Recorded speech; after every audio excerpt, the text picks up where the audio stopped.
بسم الله الرحمن الرحيم الحمد لله رب العالمين السلام عليكم. Que la paix soit avec vous, avec vos esprits, à jamais. Par où commencer? Par où aborder? Par où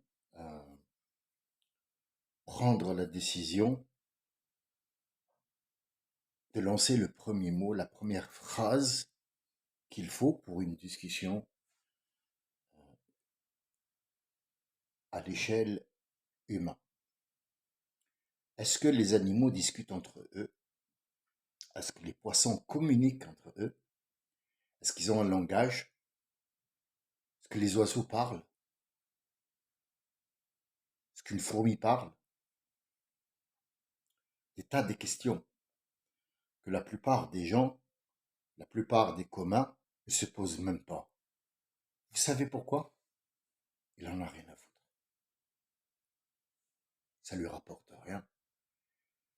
Son rapport à la vie, sa vie d'être humain, se résume à combien de monnaie, des feuilles de banque ou des pièces en métal il a possédé et combien il en a en sa possession. Mais être humain, je ne sais pas. Parce que l'être humain, c'est pas ça. L'être humain, ça se résume pas à dis-moi ce que tu portes, je te dirai qui tu es. Non, non, non, je peux être à poil, euh, mais avoir un niveau intellectuel grand. Parce que être à poil, par exemple, c'est pas normal dans la société. Les nudistes, ils sont mis de côté. Pourquoi? Parce que c'est chez eux, une idéologie. Oui, c'est idiot. Hein? Idéologie, ça vient de idiot, pour moi. Enfin, je plaisante, je fais un jeu de mots, c'est tout, mais c'est quelque chose d'idiot. Mais est-ce que ça empêche d'être intellectuel, de penser à autre chose que sa nudité? Non. D'ailleurs, ils le vivent bien. Ils le vivent bien entre eux. Ils sont nus, pas nus. À un certain moment, ça ne veut plus rien dire du tout. Mais est-ce que l'être humain s'est posé la question, est-ce qu'un oiseau parle à un autre oiseau? Tout le monde sait que oui, l'oiseau becquette et le l'âne braille et le mouton bébeille et le buffle je sais pas quoi et le chat ronronne et miaule, le chien aboie. On leur donne des noms à leur façon de communiquer. Le son qui sort de sa gorge est une communication. Le chien, quand il va sentir les défections de l'autre chien ou l'urine de l'autre chien, c'est des informations. Deux abeilles, quand ils se rencontrent, ils produisent un bruit et ils se touchent l'antenne parce qu'il y a une sorte d'information qui passe. C'est un bruit.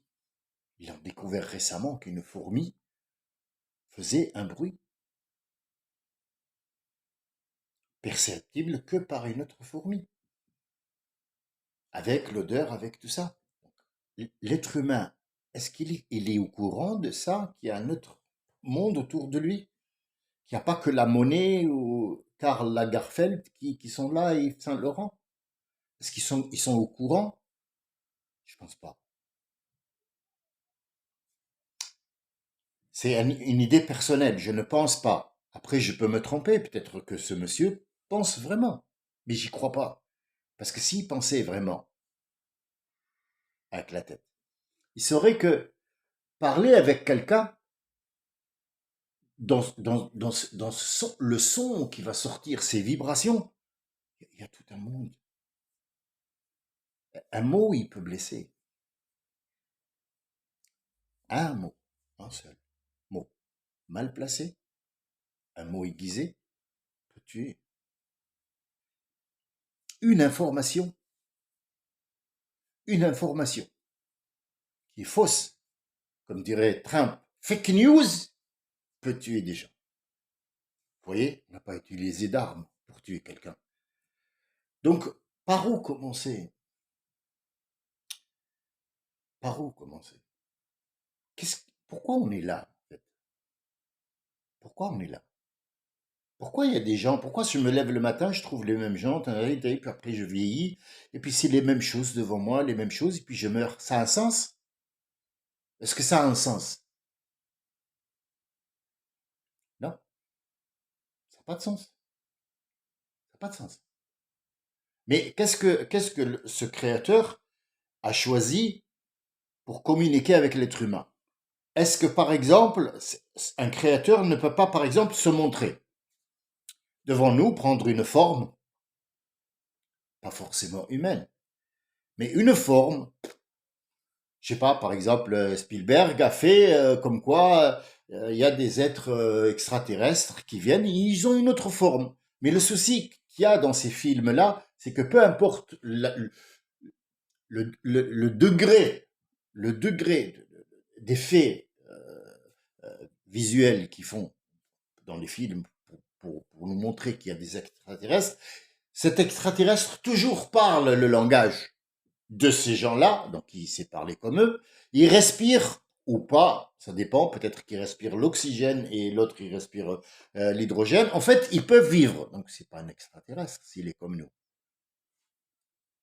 S'il est comme nous, c'est que c'est un être humain qui a une autre forme.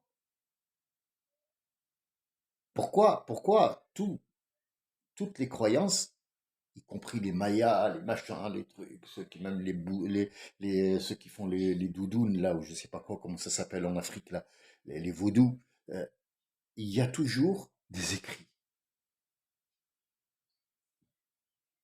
Il y a aucune autre possibilité, il n'y a aucune autre information qui est venue de l'Ancien, le Nouveau, le très Ancien Testament ou quoi que ce soit, où il n'y a pas d'écrit. Donc on va lire, on va dire, dire des mots. Et le Dieu a dit, mon apparition, vous ne pouvez pas la supporter. Pourquoi? Parce qu'elle vous dépasse. Mais je vais vous donner des paroles qui ne viennent pas de moi puisque je ne suis pas un être humain comme vous, je ne parle, j'ai pas la voix, mais je communique à travers ces lettres pour vous dire, faites tout, faites.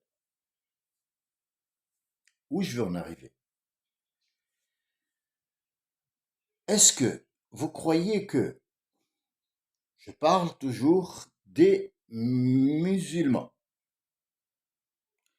et peut-être dans la foulée des chrétiens aussi, ou alors des juifs? Parce que ce que je vais dire, c'est la même chose, mais faite de façon différente. Donc, le chrétien va mettre une croix et il va la mettre sur la porte. Quand il mange le pain, il fait le signe de la croix.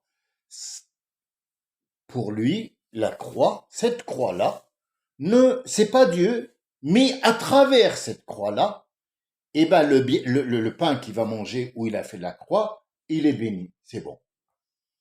Toute chose où il va faire la croix, elle va plus lui faire mal. Et pourtant, après la fête de Noël et la messe, le lendemain matin, il a la gueule de bois, il a mal à la tête. Mais fais le signe de croix, tu vas voir, ça va aller bien. Non, ça va pas, il faut aller aux urgences. Ah, d'accord. Donc la croix, c'est une connerie. D'accord. Non, ça guérit pas. Ça guérit pas. Non.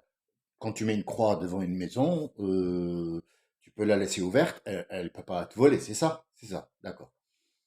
Pareil pour les musulmans. Celui qui met le truc coranique, là, ça s'appelle le verset de la chaise et le kursi. Demande à n'importe quel musulman. Tu lui dis, qu'est-ce que c'est le kursi? Kursi, la traduction du vocabulaire du mot kursi, c'est chaise. D'accord? Donc il y a un verset qui s'appelle chaise. C'est ça? Un verset qui s'appelle chaise. D'accord. Et ce Dieu-là, dans sa grandeur, il a créé les montagnes et les cieux et le ciel et les galaxies. Il te parle d'une chaise, c'est ça?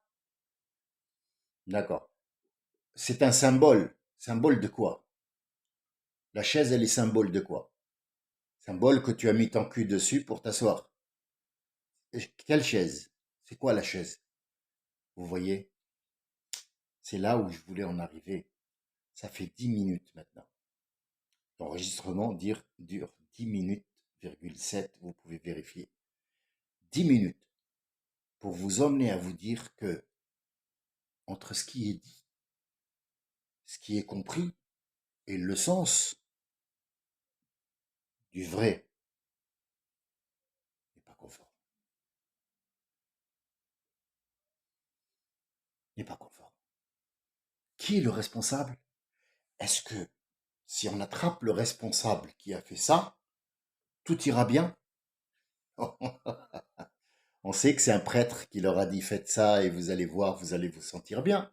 On sait que c'est un imam qui leur a dit mettez ça dans la voiture, vous allez voir, elle va pas brûler, elle va pas être volée. Le problème, c'est que le lendemain matin, il a trouvé sa voiture volée ou brûlée et pourtant il y avait du courant dedans. J'y crois plus trop à ce courant-là, hein. Pourquoi? Parce que je l'ai mis dans une voiture, ben,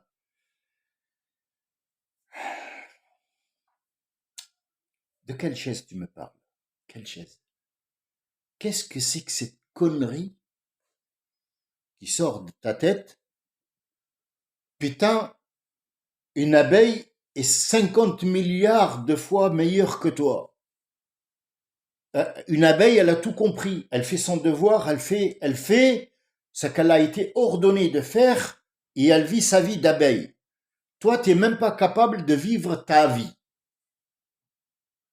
Tu me parles de chaise. Et tu vas prêcher avec ça, pour les non-croyants, leur dire, venez, Dieu il a dit la chaise elle est dans le ciel. Quel ciel et quelle chaise? Qu'est-ce que tu racontes comme connerie? Qu'est-ce que tu racontes comme connerie? Réveille-toi, merde. Réveille-toi. Réveille-toi. Il n'y a pas de chaise. Al-Kursi en arabe, c'est la science infuse. Des choses que tu ne vois pas. Il te l'a écrit. Mais toi, tu l'as compris chaise. Quel est le rapport entre une chaise et la science infuse? C'est quoi le rapport? Dis-moi. Comment t'as trouvé? Comment t'es allé dire que ce qui a écrit dans ce chapitre-là, ou ce verset, c'est une chaise? Comme il en est pour les chrétiens aussi. Pour les juifs, ils mettent le truc là sur la porte. Comme ça, quand ils rentrent, tout va bien. Mais le problème, c'est que l'immeuble s'est effondré. Mais tu as dit que le truc là, il te protégeait. Eh ben non, il t'a pas protégé. Pourquoi? C'est un objet. C'est pas ça qui te protège. Non, c'est les écrits. Qu'est-ce qu'ils disent les écrits? L'écrit, il y a pas de chaise. Quelle chaise? Qu'est-ce que tu racontes comme chaise? C'est quoi la connerie? Comment tu peux prétendre qu'un Dieu tout-puissant, un Dieu qui t'a façonné toi, te ressemble? Donnez-moi par exemple, quel est le rapport entre Dieu a créé l'homme à son image? Ça a été traduit en français, du latin ou du grec ou de la langue arabe où il y a eu les évangiles à un certain moment, ou la Torah. Il a dit que Dieu a créé l'être humain à son image. Franchement, Dieu ressemble à Fernandel? Dieu ressemble à Zemmour? C'est vrai ça? La chaise. Quelle chaise? Qu'est-ce que tu racontes? La science infuse. El-Kurras vient du cahier. Le cahier, on l'a appelé Kurras. Kurras. Ou bien, si vous pouvez pas rouler les R, vous pouvez dire Koras si vous voulez. Koras. El-Kursi, c'est la science infuse de ce qu'il y a sur la Terre. Les molécules qui sont dans l'air, les gaz qui sont dans l'air, les quantités de soleil, les quantités de lumière, les quantités de machin, les quantités d'eau, les quantités de... Comment tout ce monde-là va fonctionner? Quelle abeille a eu l'ordre d'aller butiner une fleur pour aller emporter cette semence-là à une autre fleur? Elle est ordonnée, elle le sait très bien. Ça, c'est la science infuse que tu connais pas. C'est ça le kursi. Wasi'a kursiyuhu as-samawati wal ard. Ça veut dire son savoir. Il dépasse les cieux de ce qui se tourne et qui se trame autour de toi. Et tu n'es même pas au courant. Et toi, tu me parles d'une chaise. Haï, haï, comme dirait mon grand-père algérien, Allah yarhamou, que la paix soit avec lui. Haï, la chaise. Quelle chaise? Quelle chaise? C'est quoi cette histoire de chaise? Ils sont où les prêcheurs? Ils sont où les imams? Ils sont où les gens qui vous apportent cette histoire de chaise? Même si on l'apporte et on lui coupe la tête, ça ne changera pas grand-chose. Les gens, quand tu leur dis chaise, c'est le verset de la chaise. Chaise!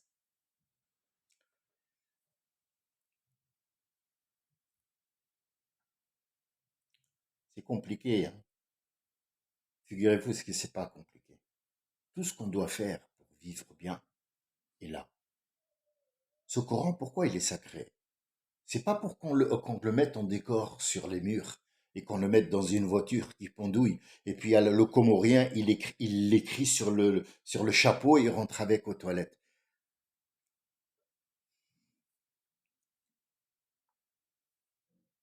La croix, tu crois que quand tu portes une croix, tu es invincible? C'est un bouclier, c'est ça? C'est ce que tu crois? Oh là là, hmm. On n'est pas sorti de la berge. Ah oui, des myrtes et des pas vertes, comme dirait Gad Elmaleh. On n'est pas sorti de la berge. Hmm.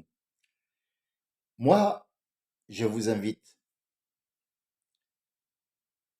à déjà apprendre le langage que vous allez utiliser, peu importe qui vous êtes. Arabe, non arabe, catholique, protestant, russe, allemand, français, norvégien. Apprends le langage et le sens des mots. Et regarde, vois pourquoi ce mot est là. On l'a pas mis pour rien. On l'a pas mis pour rien. On a mis ce mot-là pour quelque chose. Apprends à le déchiffrer. Pour savoir, il t'a donné ce verset de la chaise. Pourquoi? À quoi ça va me servir? Ça doit servir à quelque chose quand même. C'est pas pour rien qu'il t'a donné ce miracle qui s'appelle un miracle. Il doit servir à quelque chose. Quand tu as un mort, par exemple, je vais faire un petit peu plus long, excusez-moi, mais c'est des choses qui rendent fou quand même. Quand tu entends, par exemple, chez les Nord-Africains, les Comoriens, toute personne qui est rentrée dans l'islam, même en Russie, même en truc. C'est pas que les Nord-Africains, on est bien d'accord. Mais la plupart de ces pratiques-là, ils viennent de là-bas. Il y a un mort, alors on l'apporte, on l'emmène plutôt, allez, on le met devant nous et on commence à dire du Coran. Basmallah ar-Rahman ar-Rahim, Yassir al-Qur'an al-Hakim, inna min al-mursalin ala sirat. Qu'est-ce que tu nous fais, cousin? Dis-moi, qu'est-ce que tu fais? Ben, je lis le Coran dessus, comme ça Dieu lui pardonne. Ah bon? Le Coran, il est là pour que quand quelqu'un il meurt, tu fais de ça, comme ça, il va au paradis. Donc moi, je peux tuer, violer, tranquille, puis après, tu fais un petit peu de Coran, c'est bon. C'est ça? Voilà. Donc tu vas te confesser chez le prêtre, juste avec un truc entre vous. Tu lui dis, mon père, j'ai tué 2 personnes aujourd'hui. Tu es absolu de tes péchés. Bon, bah alors je vais en tuer 2 autres, hein, puisque j'ai plus de crédit.